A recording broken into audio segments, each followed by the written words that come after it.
같아서 전 또 은혜로운 부분이 있었던 것 같습니다. 특성해 주신 거 되게 감사드리고요. 오늘은 시편 131편 말씀으로 감당하지 못할 큰일이라는 제목으로 말씀을 나눠보도록 하겠습니다. 본문에는 이렇게 표현되어 있죠. 내가 큰일, 감당하지 못할 놀라운 일, 이런 표현들이 나옵니다. 삶에서 우리가 감당하지 못할 큰일 앞에 설 때가 있죠. 그렇죠? 생각보다 그런 일들이 되게 자주 있습니다. 인생에 먹고 사는 문제에 있어서도, 그렇죠? 고3, 19살 때부터 우리가 입시라는 문제에 서는데, 사실 아이들 입장에서 그게 감당하지 못할 큰일처럼 느껴지고요.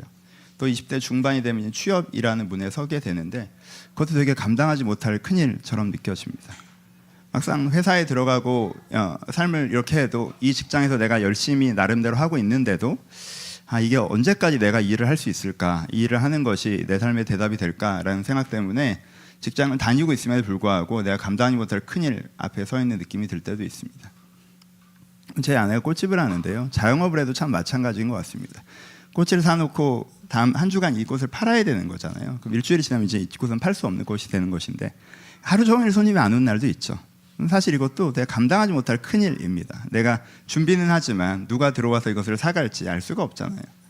목회도 그렇게 느껴질 때가 있습니다. 여러분들에게 제가 해야 되는 일들이 은혜를 드리는 일인데, 예배 오시면서 은혜를 기대하는 오시는데, 제가 설교를 준비할 수는 있지만 은혜 받게 해드릴 수 있는 방법을 모르고, 제가 신방을 하지만 위로해 드릴 수 있는 방법도 모르고, 사실 양육을 하지만 이 양육으로 이 사람이 변화될 수 있다는 확신이 제가 없고, 그러니까 사실 매번 양육을 할 때마다, 설교를 준비할 때마다, 신방을 할 때마다 부담감이 제 안에 분명히 있습니다. 감당하지 못할 큰일을 한다고 느낄 때가 있죠. 관계적으로도 그렇습니다.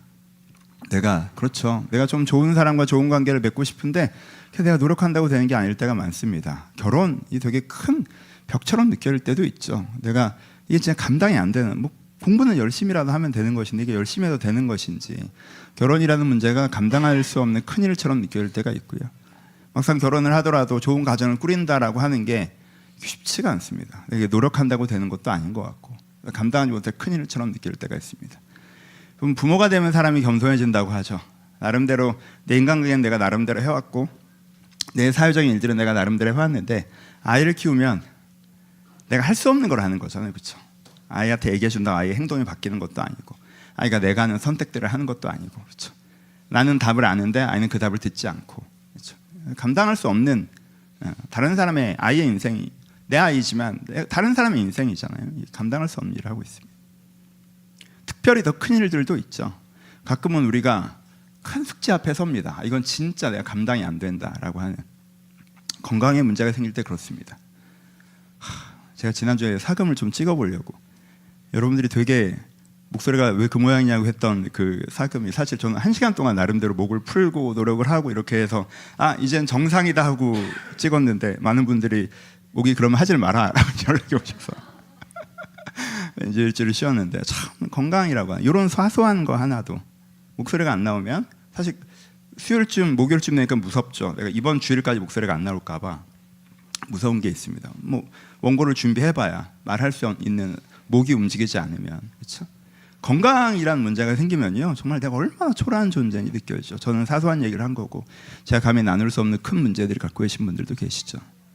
감당할 수 없는 큰, 그런 의미에서 우리 히터를 좀 끌까요? 제가 자신이 없는데 아직.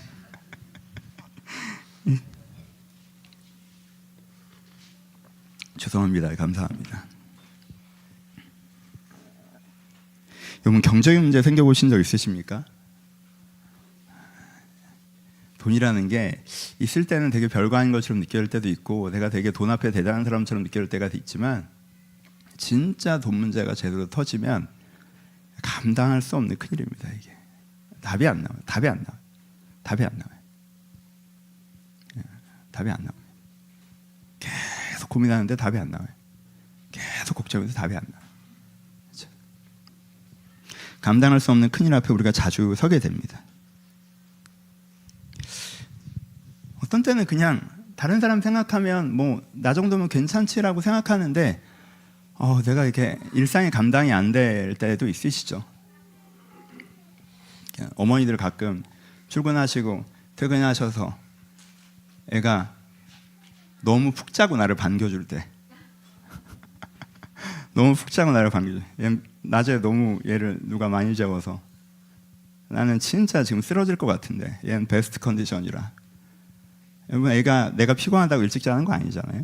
그렇죠? 일상을 이렇게 쭉 사는다 못하겠다 이런 생각이 드는 시점들도 있어요. 그냥 회사 다니는데 못하겠다, 더 이상 못하겠다 이런 생각이 들 때도 있습니다. 그렇죠?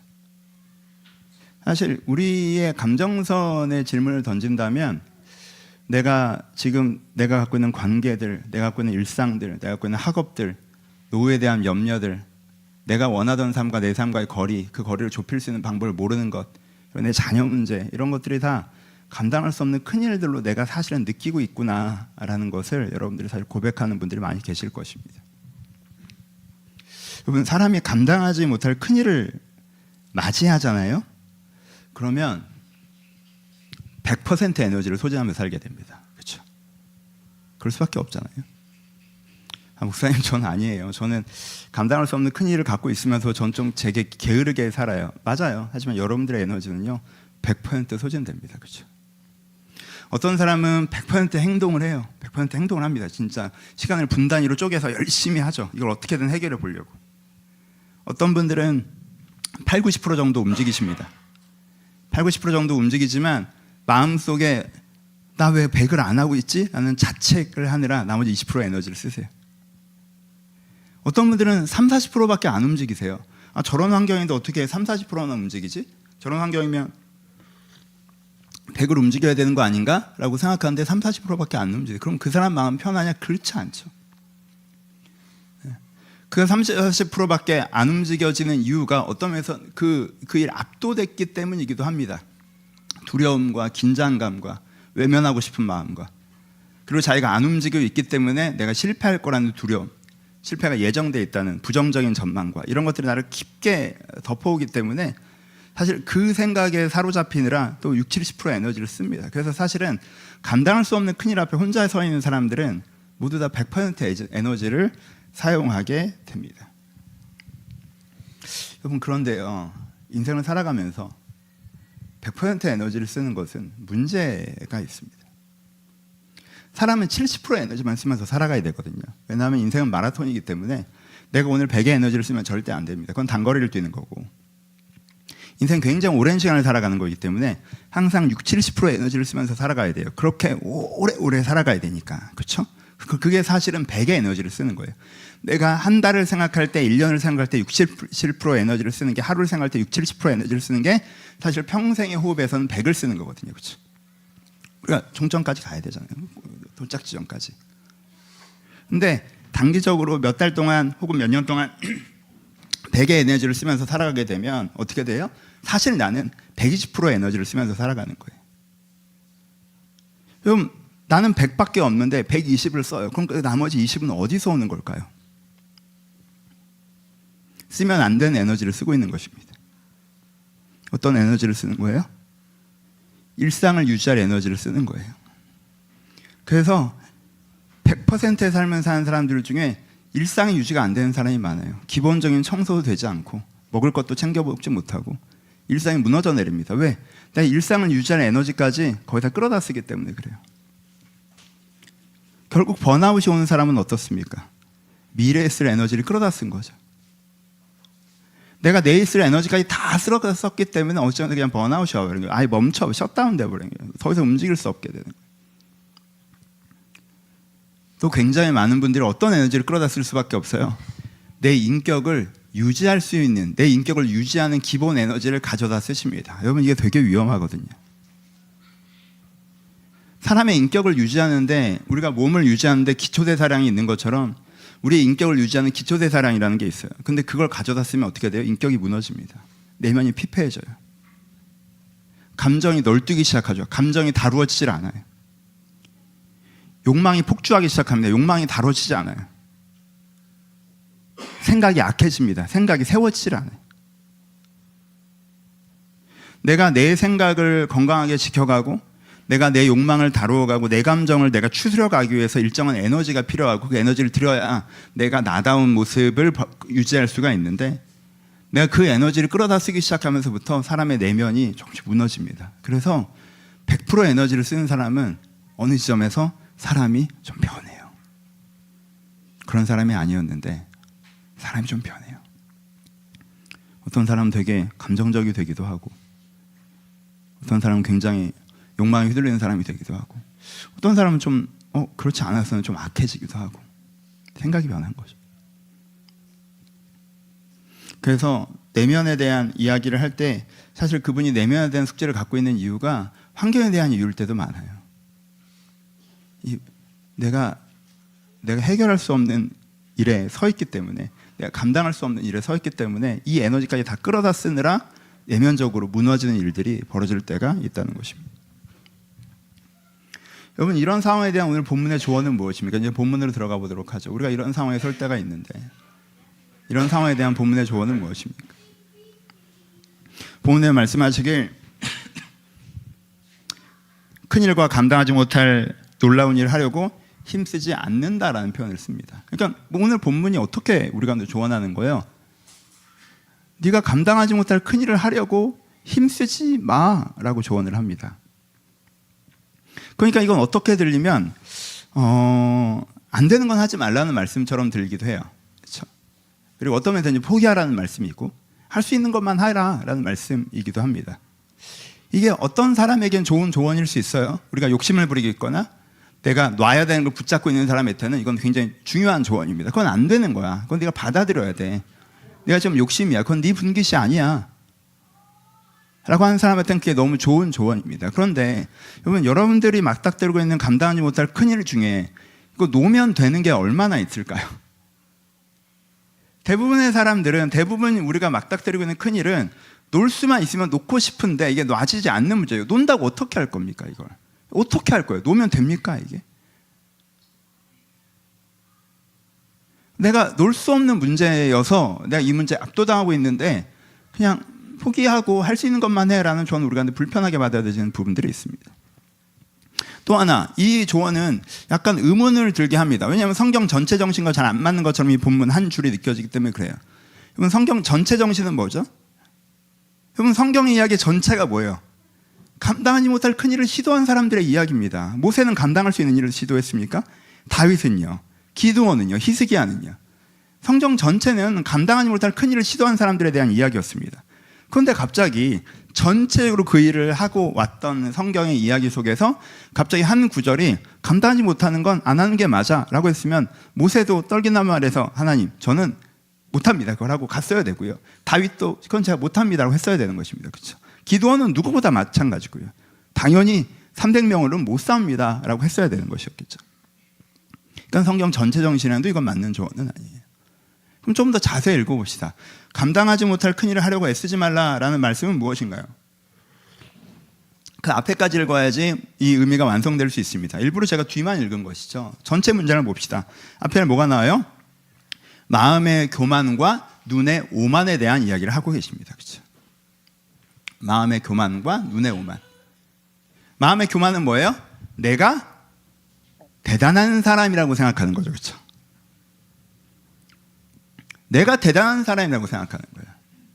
난 대단한 사람이, 이 정도는 할 수 있는. 그렇죠? 눈의 오만은 무엇입니까? 저 정도는 아무것도 아니라고 생각하는 것이죠. 그렇죠? 연결되는 것이죠. 내가 이거 다 해결할 수 있다라는 거예요. 나는 이 정도 핸들링할 수 있는 대단한 사람이고 저 정도는 나한테 큰 문제가 안 된다라고 하는 거예요. 그냥 사실 연결해 보면 지금 무엇을 하지 말라고 하시는 것입니까? 사실 너는 그걸 감당할 능력이 없는데, 그건 네가 감당하지 못할 큰일인데 마치 네가 그걸 감당할 수 있는 사람인 것처럼, 그게 네가 감당하지 못할 큰일이 아니라 그 정도는 감당할 수 있을 정도의 일인 것처럼 그 문제 앞에 서지 말라는 것이죠. 그렇죠? 우리의 실수는 여기에 있다는 것입니다. 우리가 그 문제가 사실은 내가 감당할 수 못하는 일이라는 걸 내가 인지하고, 내가 그 문제에서 30%는 내가 할 수 있지만 70%는 내 손을 떠난 일이다. 내가 최선을 다해봐야 50까지만 핸들링할 수 있지 나머지 50은 내가 어떻게 할 수 없는 부분이라는 걸 내가 인지해야 하는데, 내가 마치 아니야, 이렇게 하면 돼, 이렇게 하면 돼, 나는 문제가 없어, 나는 이걸 할 능력이 있어 라는 식으로 오만하고 교만하게 그 문제 앞에 서는 것이 문제라는 거예요. 그래서 오늘 보면서 얘기하는 건 그것입니다. 이 문제가 내가 감당할 수 없는 큰일이라는 걸 인지하는 거. 내가 할 수 있는 부분은 이만큼이고 나머지는 내가 어떻게 할 수 없는 엄청난 일이다. 그걸 인지하라는 거예요. 근데 그걸 쉽게 포기해버릴 수 있어요? 그럼 30%만 하고 말지 그럴 수 있어요? 아니죠. 그럴 수 없어요. 그러니까 어디에 서야 됩니까? 이 모순에 서야죠. 난 이 문제를 꼭 풀어가야 되는데, 난 이 100의 숙제를 풀어가야 되는데 내가 풀 수 있는 부분은 30밖에 없어. 나머지 70은 어떡하지? 이 감정선에 쓰셔야 된다는 거예요. 그럼 그 감정선에 서야 된다는 얘기를 하면서 131편 우리가 얘기해 주는 해법이 무엇입니까? 3절이죠. 이스라엘아 지금부터 영원까지 여호와를 바랄지어다 라고 합니다. 그 70에 대해서 어떻게 해야 된다는 거예요? 하나님을 바라야 된다라고 표현하고 있어요. 왜 앞에 태도를 문제라고 얘기하는 거예요? 내가 감당할 수 없는 큰일에 대해서 자기가 감당할 수 있다고 생각하는 사람은 자기가 사실 못하면서 자기의 막연한 계획으로 이렇게 하면 되겠지 뭐, 자기의 판단으로 이렇게 할 거야 라고 그 100을 자기가 할 수 있는 것처럼 하는 사람은 어디로 가지 못해요? 하나님을 바라는 그 지점으로 가지 못하기 때문에 문제라고 하는 거예요. 내가 30밖에 못한다는 그 내 한계를 인정하고, 하지만 이건 100의 해결이 있어야 된다라는 그 내 앞에 내 피해갈 수 없는 당위 앞에 서고, 그래서 그 70 앞에서 어쩔 수 없는 마음, 어떡하지? 라는 마음, 그 가난한 마음으로 서면서 우리가 어디로 가야 된다는 거예요? 하나님을 바라는 마음으로 가야 된다. 여러분, 하나님을 바란다는 것이 무엇입니까? 아이들이 바라는 것을 제일 잘하죠, 그렇죠? 아이가 한 명이 들어와서 엄마 과자 먹고 싶어. 과자를 엄마가 줄 수 있다는 걸 알죠. 엄마 가방에 과자가 있다는 걸 내가 알아요. 그래서 엄마가 나한테 과자를 주길 바라죠. 그땐 목소리도 친절하죠. 엄마 과자 먹고 싶어. 누구였니 아까? 너무 스윗하더라고 이야기. 친절해. 엄마가 아빠가 이 장난감을 사주기를 바래요. 마트에 가는데 아빠가 장난감을 사주기를 바래. 그럼 차에서 내릴 때부터 애가 되게 스윗해지죠. 아빠 오늘은 뭐 사? 지하 1층도 가나? 저희들은 토이저러스가 지하 1층에 있었는데 구경만 할게. 네가 언제 구경만 했다고? 그렇죠? 바라는 거죠. 상대가 내 문제를 해결해 줄 수 있는 호의와 능력이 있다는 걸 믿는 것. 그렇죠? 이게 바라는 거죠. 그래서 기대하는 것.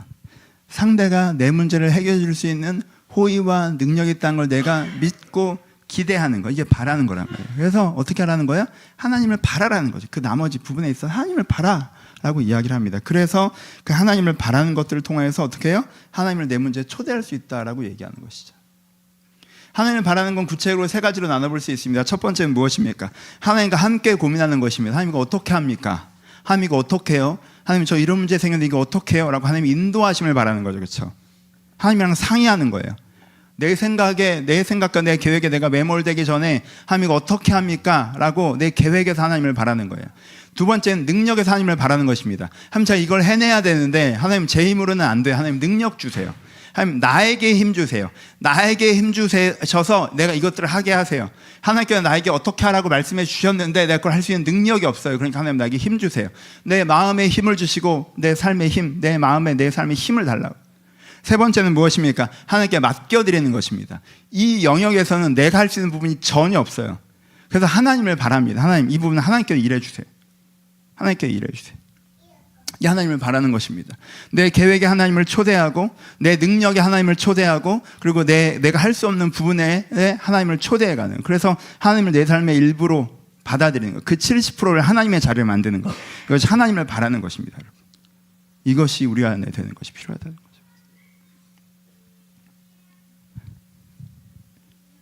이것은 여러분 세 가지 영역 모두에서 필요합니다. 제가 은혜에서 얘기할 때 항상 세 가지 영역을 말씀드리죠. 돌보심의 은혜를 얘기하고 영원권의 은혜를 얘기하고 그리고 삶의 은혜를 얘기합니다. 여러분, 돌보심의 영역에 있어서도 하나님을 바라셔야 됩니다. 어떤 분들은 이상한 편견들을 갖고 계세요. 저는 기복주의가 싫어서.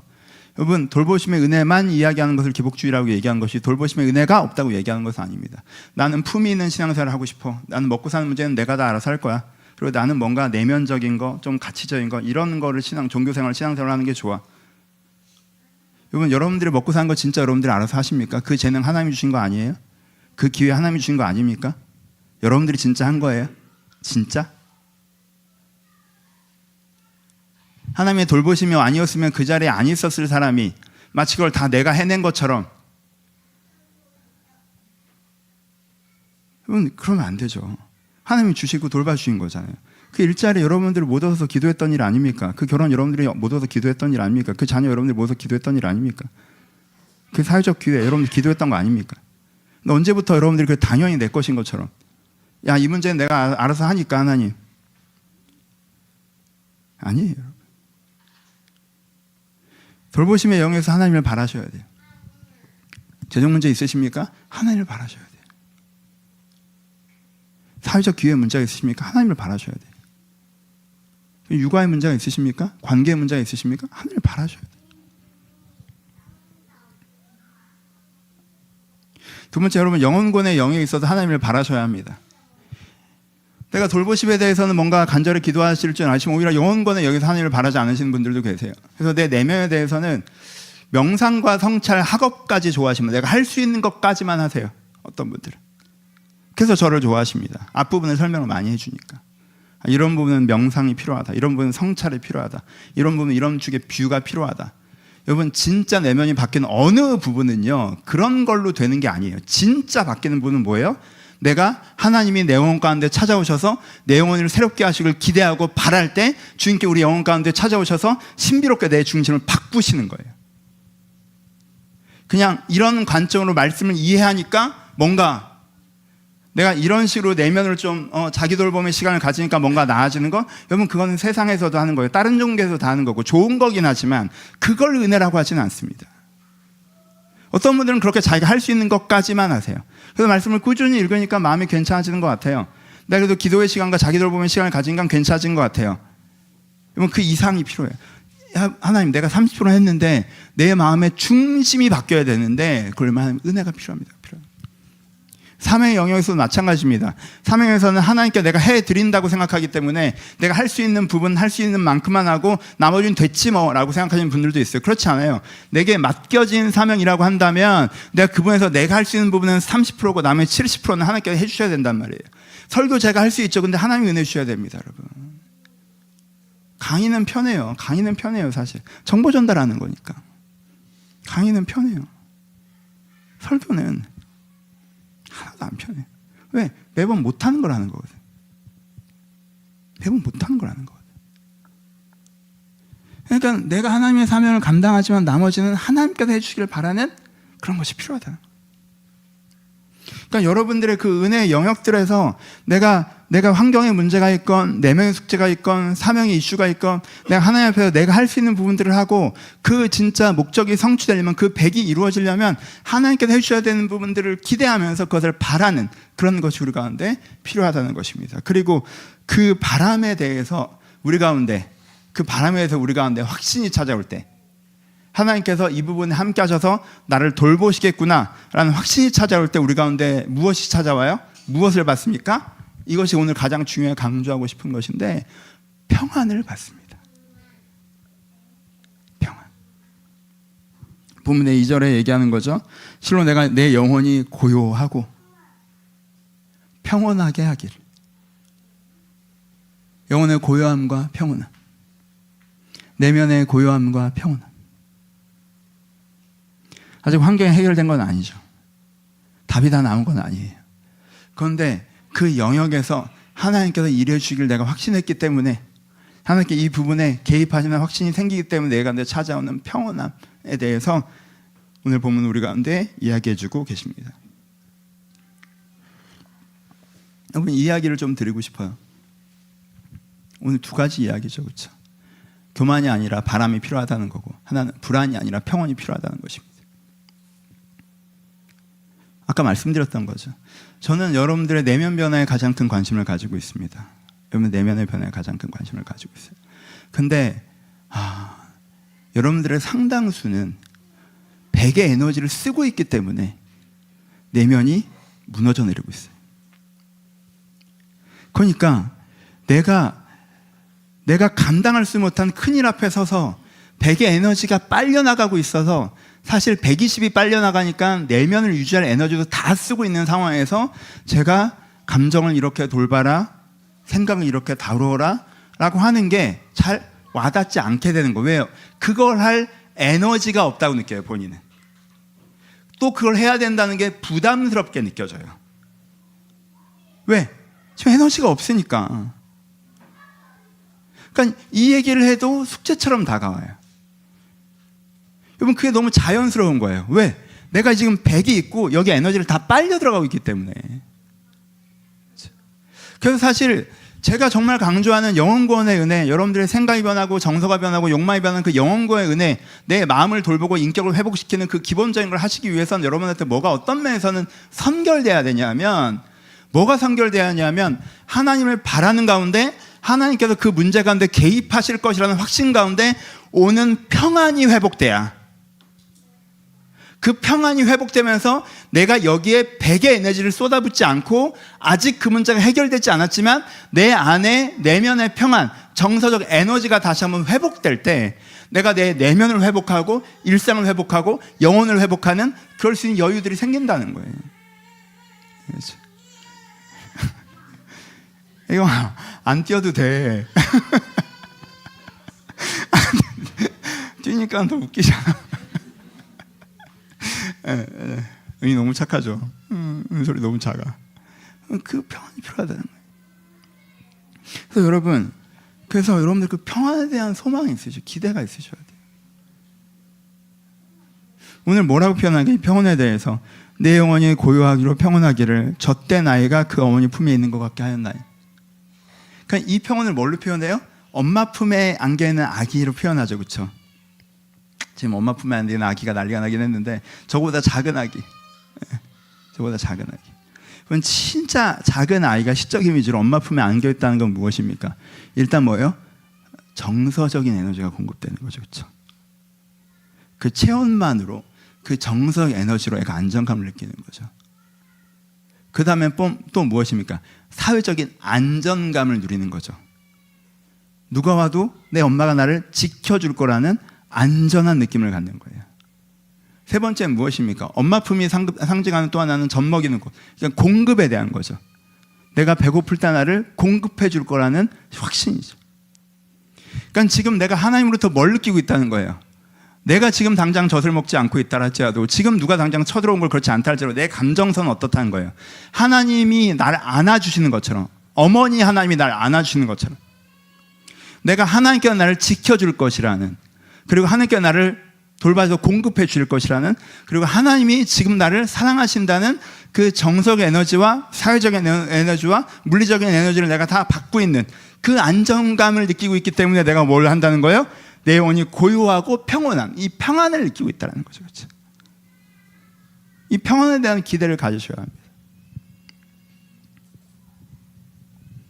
많은 분들은 이 말씀에 대해서 이렇게 평온의 기대를 갖기 어려워하신 부분들이 있어요. 실망감의 경험들을 얘기하세요. 저기에 저도 깊이 동의합니다. 이게 경험이 한 번씩 쌓여가는 게 되게 중요한데, 내가 어려움 속에서도 주님께서 평안 주시는 경험을 하고 또 결국엔 그 문제가 해결되는 경험을 하고 이 선순환의 경험을 한 3-4번 하면 그 다음엔 내가 어려움 중에서도 다시 한번 주님을 여전히 신뢰하고 더 큰 문제가 생겨서 주님을 신뢰하고 이런 게 쌓여가거든요.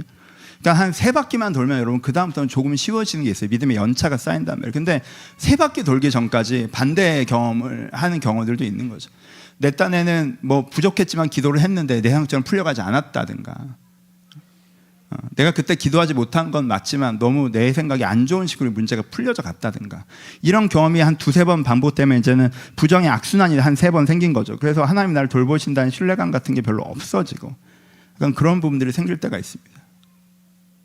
제가 여러 번 말씀을 드렸지만 제가 20대 후반, 30대 초반 이럴 때 경제적으로 가정적으로 어려우셨던 시점이 있는데 그래서 집안의 경제 문제나 가정적 문제를 가지고 굉장히 매일처럼 가정 예배를 드리고 그랬던 시절이 있는데, 그때 제가 청년부 담당 목사였거든요. 근데 집에 너무 큰 문제가 있어요. 제가 보기엔 이게 너무 큰 문제, 집안 문제는 너무 큰 문제예요. 그걸 정말 간절히 기도하는데 안 들어주는 거예요. 6개월을 기도를 했는데.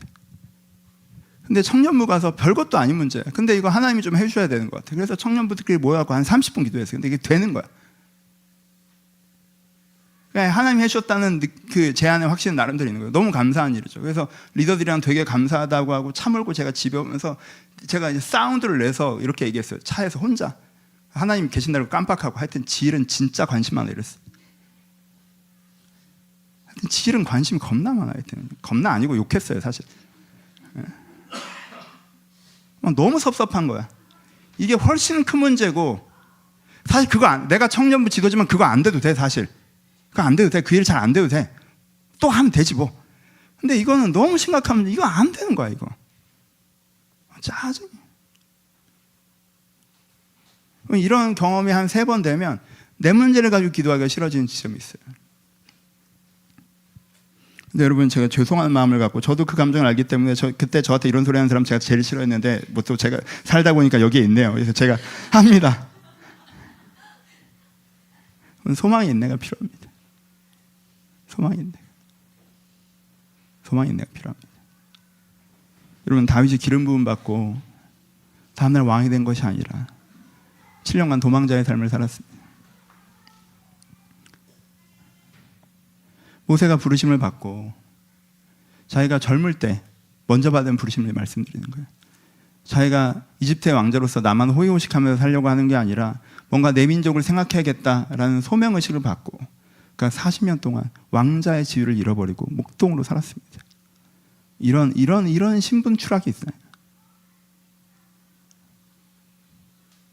히스기야가 나 이제부터 주님 뜻대로 살아보겠다라고 하고 이스라엘의 공동체를 갱신하고, 난 아시리아의 군대에 무릎 꿇지 않고 그들과 싸우겠다라고 선언했죠. 여러분, 성경을 자세히 읽어보세요. 그리고요, 국경이 무너졌습니다. 중요한 새 성읍이 다 깨졌어요.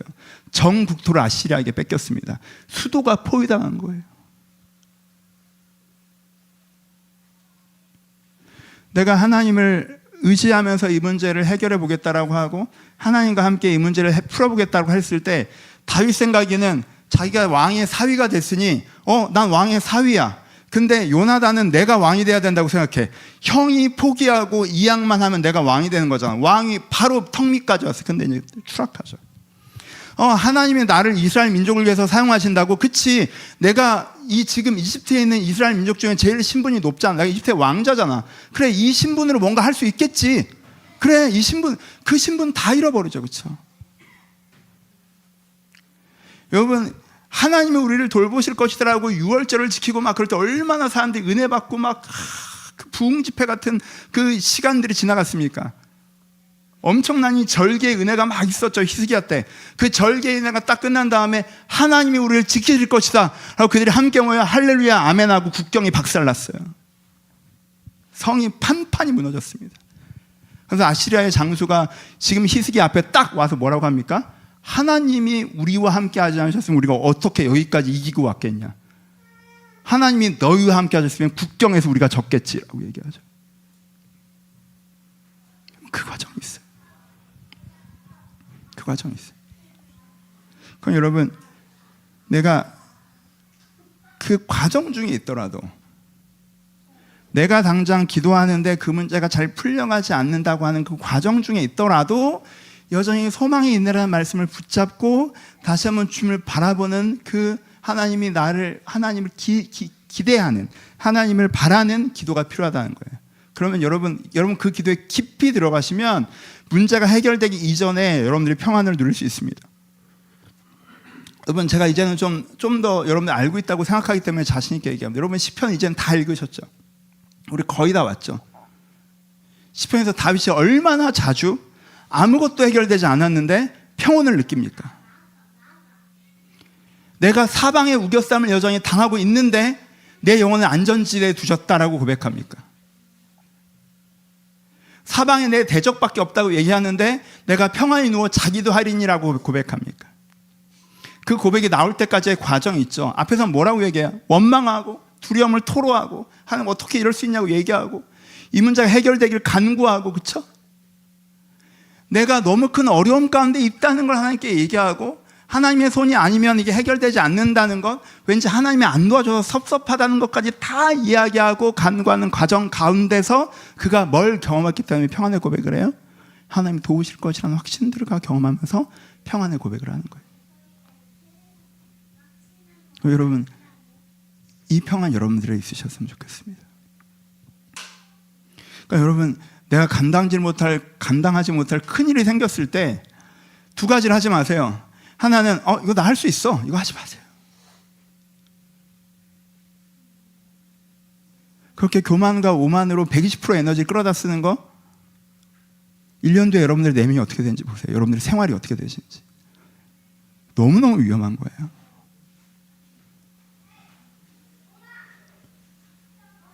내가 그 어려운 상황 가운데서도 내가 이걸 해결되기 전까지는 내 마음의 평온을 이룰 수 없다라고 생각하고 그냥 매어 달리기 간구만 하시는 것도 하지 마세요. 오늘의 평안을 구하셔야 돼요. 오늘의 평안을 구하셔야 돼요.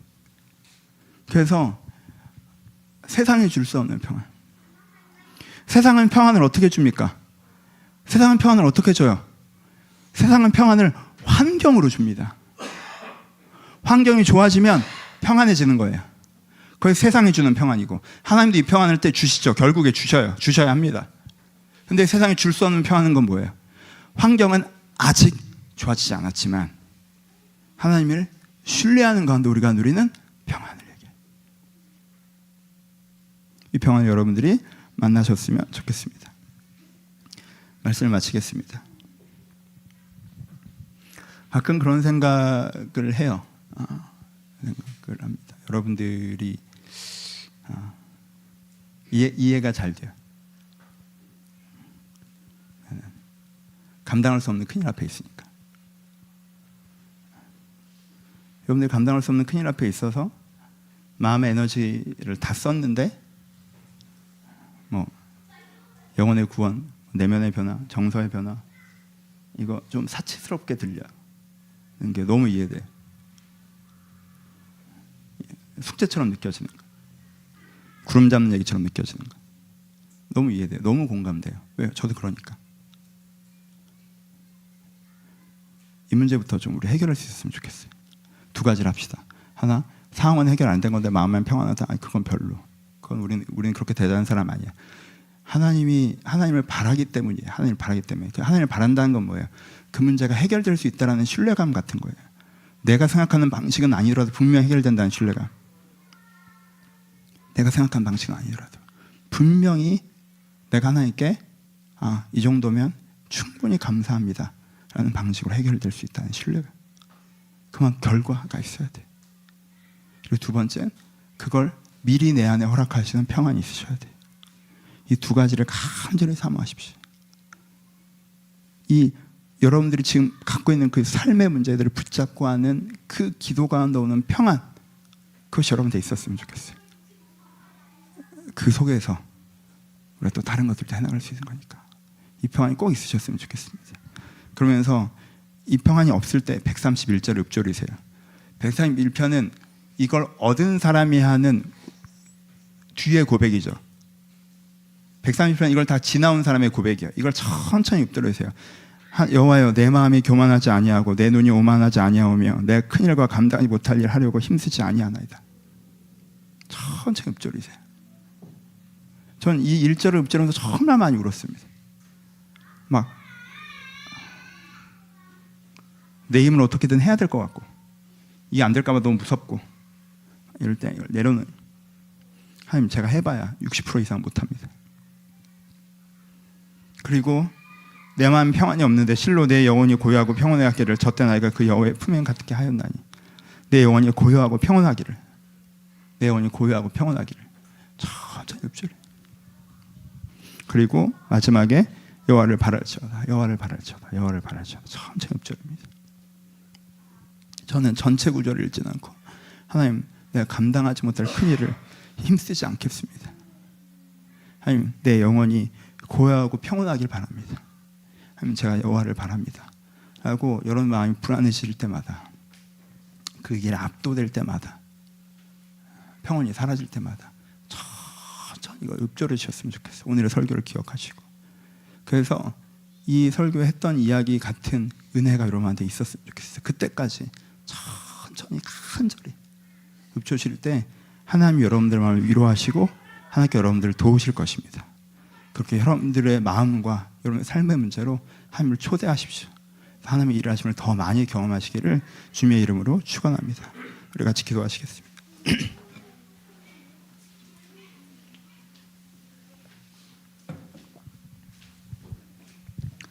우리 들은 말씀 생각하시면서 오늘은 여러분들의 기도 제목까지 함께 합쳐서 좀 길게 기도하길 바랍니다. 여러분들이 느끼는 감당하지 못할 큰일, 그래 이렇게 하면 되지 뭐 하고 계획도 세우셨고 대안도 세우셔서 마음 한쪽에 밀어놨지만 사실은 감당하지 못하는 큰일, 하나님 내 안에 이런 문제가 있습니다. 하나님 이 문제 가운데 함께해 주시옵소서. 하나님 이 문제 가운데 함께해 주시옵소서. 그리고 또 하나, 여러분들 그 일 때문에 평안이 없으시다면 하나님 제 안에 평안을 주시옵소서. 하나님께서 함께해 주신다는 믿는 가운데 내가 평안을 누리게 하여 주시옵소서. 우리 들은 말씀 생각하시면 우리 함께 기도하도록 하겠습니다. 기도하겠습니다.